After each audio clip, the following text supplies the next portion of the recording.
마태복음 27장 46절의 말씀을 우리가 가진 개역개정 성경으로 함께 읽겠습니다.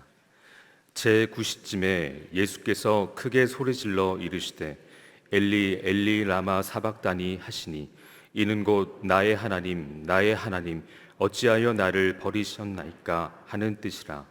아멘. 오늘 본문은 주님께서 십자가에 하셨던 말씀 가상칠언 중 네 번째 말씀입니다. 우리 오늘 본문 다시 한번 읽어보겠습니다.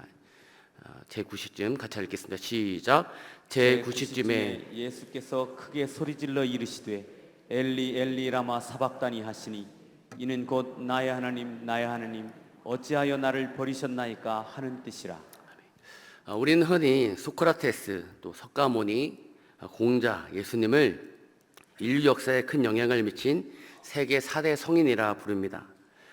저는 이들의 마지막 순간을 정리해 놓은 어느 글을 본 적이 있는데요. 소크라테스는 악법도 법이라는 말과 함께 제자들과 함께 담담하게 철학적 토론을 하며 숨을 거두었다고 합니다. 석가모니도 제자들에게 자등령, 법등명, 자신을 등불로 삼고 진리를 등불로 삼으라 라는 유언을 남기고 평온하게 세상을 떠났다고 합니다. 공자 역시 자연스럽게 생을 마감했다고 합니다. 이 세 사람은 모두 평온하게 죽음을 맞이했고 마지막까지 제자들에게 깨달음을 주려 했다고 합니다. 그런데 하나님의 아들이신 예수님께서는 죽음 앞에서 처절하게 하늘 향해 부르짖어 절규하였습니다. 나의 하나님 어찌하여 나를 버리십니까? 여러분, 주님께서는 왜 이렇게 절규하셨던 것일까요? 사람들이 삶의 고난과 고통에 찾아올 때 먼저 갖게 되는 질문은 바로 왜입니다. 욥은 그의 인생에서 갑자기 고통이 쓰나미처럼 몰려왔습니다. 재산을 잃고 자녀들도 잃고 건강도 잃고 아내마저 잃었습니다. 그때 그는 이렇게 외칩니다. 우리 욥기 3장 11절 말씀 같이 한번 읽겠습니다. 시작. 어찌하여 내가 태에서 죽어 나오지 아니하였던가? 어찌하여 내 어머니가 해산할 때 내가 숨지지 아니하였던가? 도대체 왜 자신에게 이런 고난이 찾아왔는지를 묻고 있는 것입니다. 하박국도 마찬가지였습니다. 자기 민족의 말할 수 없는 고통이 오랫동안 지속되는 현실 앞에서 이렇게 울부짖습니다. 하박국 1장 2절과 3절입니다. 같이 한번 다시 읽겠습니다. 여호와여 내가 부르짖어도 주께서 듣지 아니하시니 어느 때까지리이까? 내가 강포로 말미암아 외쳐도 주께서 구원하지 아니하시나이다. 어찌하여 내게 죄악을 보게 하시며 해악을 눈으로 보게 하시나이까? 겁탈과 강포가 내 앞에 있고 변론과 분쟁이 일어났나이다. 아멘. 여러분, 사실 우리도 마찬가지입니다. 인생의 고난 앞에서 우리는 왜? 라는 질문을 가질 때가 많습니다. 왜 나에게 이런 시련이 찾아왔나? 왜 나에게 이런 질병이 찾아왔나? 왜 이렇게 나는 계속 실패하고 안 되고 안 되나? 이렇게 왜라는 질문 앞에서 불교에서는 우리 욕망 때문이라고 말을 합니다. 모든 고난은 욕심 때문이라는 것이죠. 힌두교에서는 업보 때문이라고, 전생에 지은 죄 때문이라고 말합니다. 이슬람교에서는 알라의 뜻이라고 말합니다. 그냥 운명으로 받아들이라고 말합니다. 무신론자들은 그냥 우연히 일어난 일이라 말을 합니다. 이처럼 세상의 사람들, 세상의 종교들은 고난에 대해 이러쿵저러쿵 말들을 합니다. 그럼 여러분, 주님은 이 고난의 문제를 어떻게 대하셨습니까? 요한복음 1장 14절 말씀이 육신이 되어 우리 가운데 거하시니. 여러분, 무슨 말입니까? 우리 주님은 고난에 대하여 설명만 하신 분이 아니었습니다. 저 하늘에서 고난에 대해서, 고난의 이유는 무엇이고 고난이 오면 어떻게 대처해야 하고 이렇게 말로만 하신 분이 아니었습니다. 하늘의 영광 자리에서 우리의 고난을 보시고 그건 너의 죄 때문이야, 그건 다 나의 뜻이 있는 것이야, 이렇게 정죄하시고 판단하시며 우리의 고난에 대해 뒷짐지고 말만 하신 분이 아니었습니다. 여러분, 주님은 직접 사람이 되셔서 자신의 몸으로 고통과 고난을 당하셨습니다. 주님은 왜 나에게 이런 고난을 주십니까? 왜 나를 내버려 주십니까? 우리의 질문에 주님께서는 본인이 직접 오셔서 고난을 겪으셨다는 것입니다. 이사야 선지자는 주님에 대해 이렇게 말씀하고 있습니다. 우리 이사야 53장 3절 말씀 같이 한번 읽겠습니다. 시작. 그는 멸시를 받아 사람들에게 버림받았으며 간고를 많이 겪었으며 질고를 아는 자라. 마치 사람들이 그에게서 얼굴을 가리는 것 같이 멸시를 당하였고 우리도 그를 귀히 여기지 아니하였도다. 아멘. 그는 질고를 아는 자라. 여러분, 우리 주님은 하나님이시지만 우리의 질고를 아시는 분입니다. 우리의 아픔과 눈물을 아시는 분입니다. 우리의 고난과 고통을 아시는 분입니다.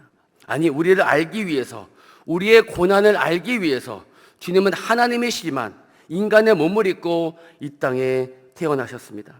그리고 주님은 거기에서 멈추지 않으셨습니다. 단순히 인간의 몸으로 오신 것에 끝나지 않으셨습니다. 우리의 모든 짐, 죄의 짐, 고난의 짐을 자신이 짊어지시고 십자가에 달려 죽으셨습니다. 그리고 우리를 얻으시기 위해, 우리에게 생명을 허락하여 주시기 위해 주님은 하나님께 버림을 받으셨습니다. 고린도서 5장 21절 말씀 같이 한번 읽겠습니다. 시작. 하나님이 죄를 알지도 못한 이를 우리를 대신하여 죄로 삼으신 것은 우리가 그 안에서 하나님의 의가 되게 하려 하심이라. 아멘. 여러분, 이 말씀이 이해가 되십니까? 이처럼 십자가에서 우리의 모든 고난과 죽음과 저주를 짊어지시고 하나님께 버림받으신 주님은 우리 대신 이렇게 절규하신 것입니다. 나의 하나님, 나의 하나님, 어찌하여 나를 버리셨나이까? 헨리 나우에는 이렇게 말했습니다. 하나님은 우리의 고통을 제거하러 오신 것이 아니라 그것을 자신의 고통으로 채우려 오셨다. 우리의 고통을 하나님이 직접 채우려 이 땅에 오셨다는 것입니다. 긴 침묵이라는 연극이 있습니다. 마지막 심판의 날 수많은 사람이 심판을 기다리고 있습니다. 대부분의 사람들은 하나님 앞에 두려움으로 고개를 수그리고 있을 때 소수의 사람들이 불평을 합니다. 하나님은 심판을 하실 자격이 없다는 것입니다. 어느 유대인 여자는 나치의 집단 수용소에서 고통을 당했을 때 하나님은 어디 계셨냐는 것입니다. 어느 흑인 남자는 흑인이라는 이유로 매맞고 고통을 당할 때 하나님은 어디 계셨냐는 것입니다. 관절염 환자, 암 환자, 장애인, 히로시마 원자폭탄의 후유증 환자들 모두 자신의 고통의 순간에 하나님이 어디 계셨냐고, 하나님은 심판할 자격이 없다고 말을 하였습니다. 그리고 그들은 이렇게 말합니다. 하나님으로 하여금 인간으로 태어나게 하되 고난을 많이 받는 유대인으로 태어나게 하자. 하나님은 왕족이나 귀족의 집안이 아니라 농촌에 결혼도 하지 않은 처녀의 몸으로 세상과 비슷하게 태어나야만 할 것이다. 하나님 우리처럼 고생하며 땀 흘리며 노동을 해야만 할 것이다. 하나님도 친한 친구들로부터 배신을 당하는 아픔도 겪어보아야만 합니다. 하나님도 우리처럼 죽음의 외로움과 두려움도 맛보아야만 할 것이다. 자신들처럼 고통과 아픔, 배고픔과 혼란, 절망을 맛보아야만 할 것이다. 이렇게 말하고 난 이후에 그들은 긴 침묵 속에 빠질 수밖에 없었습니다. 왜냐하면 그들은 하나님께서 예수 그리스도 안에서 이 모든 것을 이미 다 겪으셨음을 알고 있었기 때문이었습니다. 나치 독일이 유대인을 학살하던 시대 한 소년도 교수형에 목이 매달려졌습니다. 그런데 이 가벼웠던 이 소년은 바로 죽지 않냐고 30분 이상 몸부림쳤습니다. 그 광경을 바라보던 수용자 중 한 사람이 이렇게 외쳤다고 합니다. 하나님은 지금 어디 계신가?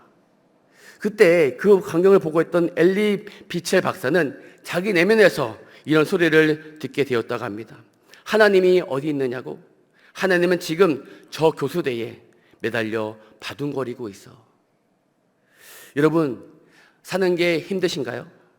왜 이렇게 삶에 고난이 많은지, 그 고난의 짐이 너무 무거워 외롭고 지치고 힘들어 주잡고 싶으신 적 있으신가요?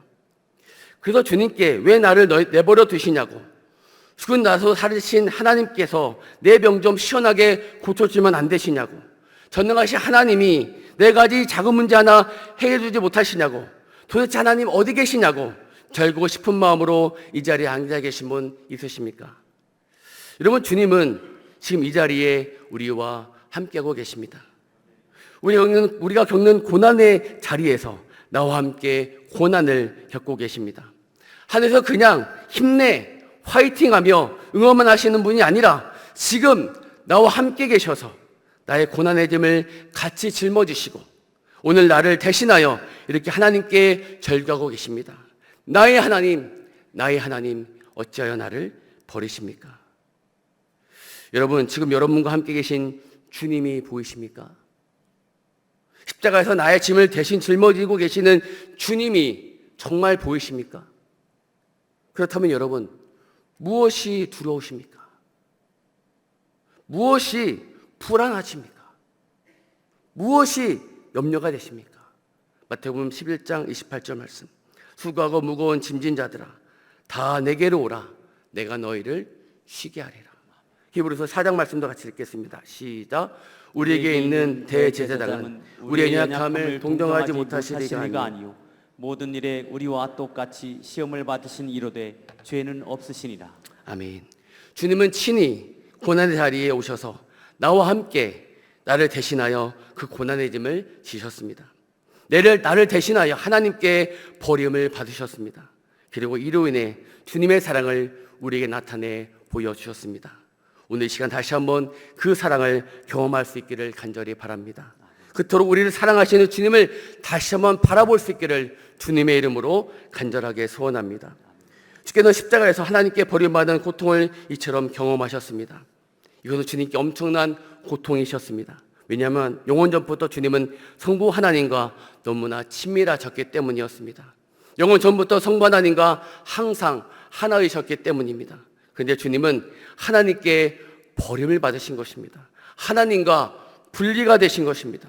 그런데 그것이 주님께는 너무나 큰 고통이었던 것이죠. 그래서 주님은 이렇게 하나님께 큰 소리로 외치신 것입니다. 우리 다시 한번 오늘 본문 말씀 같이 한번 읽겠습니다. 시작. 제9시쯤에 예수께서 크게 소리질러 이르시되 엘리 엘리 라마 사박다니 하시니 이는 곧 나의 하나님 어찌하여 나를 버리셨나이까 하는 뜻이라. 아멘. 여러분, 이 말씀이 무슨 뜻입니까? 나의 하나님, 나와 영원부터 함께 하셨던 하나님, 나와 항상 함께 있으셨잖아요. 항상 나와 하나로 계셨잖아요. 근데 나를 너무나 사랑한다 말씀하셨잖아요. 나의 하나님, 그런데 왜 나를 이렇게 버리십니까? 왜 저를 모른다 하십니까? 왜 저에게서 얼굴을 돌리십니까? 나의 하나님, 어찌 나를 버리십니까? 이런 왜 주님은 이 고통을 당하셔야만 했습니까? 왜 죄 없으신 주님이 왜 그러한 아픔을 겪으셔야만 했습니까? 바로 우리의 죄 때문에 주님은 그 고통을 당하신 것입니다. 사실은 우리가 하나님께 버림을 받아야만 했습니다. 사실은 우리가 하나님께 사망 선고를 받아야만 했습니다. 그런데 주님이 대신 버림을 받으신 것입니다. 우리 이사야 59장 2절 말씀 같이 한번 읽겠습니다. 시작. 오직 너희의 죄악이 너희와 너희 하나님 사이를 갈라놓았고 너희 죄가 그 얼굴을 가리어서 너에게서 듣지 않으시게 함이라. 아멘. 존 칼빈은 기독교 강요에서 이렇게 말했습니다. 지옥의 본질은 하나님의 임재, 은혜와 생명과 영혼이 단절된 상태이다. 지옥의 본질은 하나님의 임재, 은혜와 생명과 영혼이 단절된 상태이다.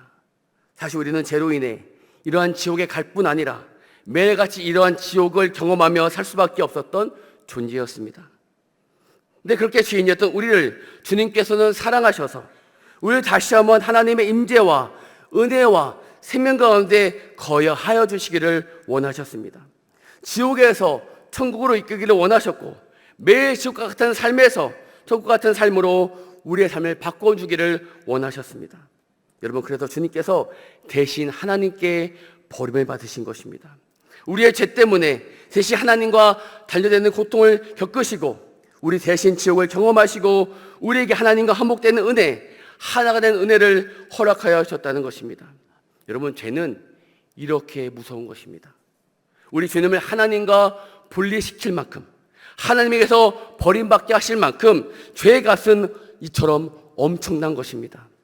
그러면 여러분, 우리가 진정 주님을 사랑한다면, 십자가 내가 정말 우리에게 큰 것으로 다가온다면 절대 죄를 가볍게 생각할 수 없습니다. 다시 회개하면 되지, 다시 눈물 뿌리고 회개하면 되지, 아닙니다. 그럴 수가 없는 거예요. 정말 내가 죄인임을 깨달았다면, 주님의 그 십자가의 사랑을 내가 정말 알게 되었다면 죄를 절대로 가볍게 생각할 수가 없는 것입니다. 그것은 여전히 십자가가 무엇인지 모르는 사람인 거예요. 그것은 여전히 주님을 사랑하지 않는 사람의 모습인 것입니다. 내 죄 때문에 주께서 그 고통을 당하셨는데, 함께 버림받는 처절한 아픔까지 경험하셨다는데 어떻게 내가 다시 죄의 종이 될 수가 있겠습니까? 어떻게 내가 죄 짓는 것을 아무렇지 않게 가볍게 생각할 수가 있겠습니까? 말씀을 마무리하겠습니다. 여러분, 우리 지금도 내 고난의 자리에서 나와 함께 계신 그 주님을 바라보기를 간절히 원합니다. 나와 같이 아파하시며 내 아픔을 같이 공감해 주시는 그 주님을 바라볼 수 있기를 간절히 바랍니다. 그리고 그 십자가 내가 얼마나 큰 것인지를 깨달아 정말로 죄를 미워하고 죄 짓지 않기 위해 몸부림치며 죄 짓지 않는 우리의 모습이 되기를 간절히 바랍니다. 절대 죄를 가볍게 여기지 않는 우리의 모습이 되기를 간절히 바랍니다. 그렇게 주님을 바라보며 따라가므로 주님의 은혜가 우리 가운데 헛되지 아니하며 주님의 은혜를 날마다 은혜로 여길 수 있는 우리의 삶이 되기를 주님의 이름으로 간절하게 소원합니다. 우리 같이 찬양하겠습니다. 죄짐 맡은 우리 구주.